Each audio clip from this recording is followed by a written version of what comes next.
నమస్తే అండి. రాధామురళి ఛానల్కి స్వాగతం అండి. ఓం శ్రీ మహాగణాధిపతయే నమః.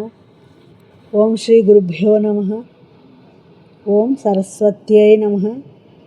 శ్రీమాతయే నమః. సౌందర్యలహరి 10వ శ్లోకమండి. సుధాధారాసారైః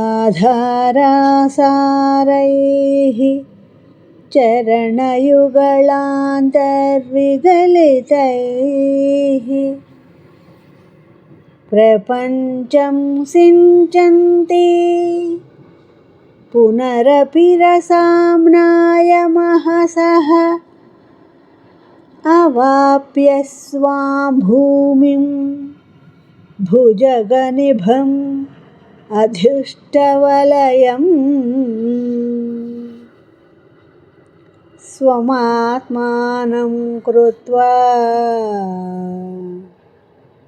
స్వపిశికులకుండే కుహరిణి. ఈ శ్లోకం యొక్క భావమండి. ఓంకార స్వరూపిణి, నీ చరణ యుగళం నుండి ప్రవహిస్తున్న అమృతరస ప్రవాహంతో సమస్త విశ్వాన్ని తడుపుతూ పునశ్చంద్రుడి నుండి స్వస్థానాన్ని అంటే మూలాధారం చేరి సర్పం వలె గోళాకృతిని దాల్చి సూక్ష్మరంధ్రం కల ఆధార చక్రంలో శయనిస్తుంటావు తల్లి.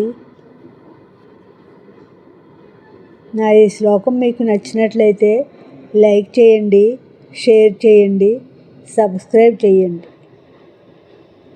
మీ రాధ.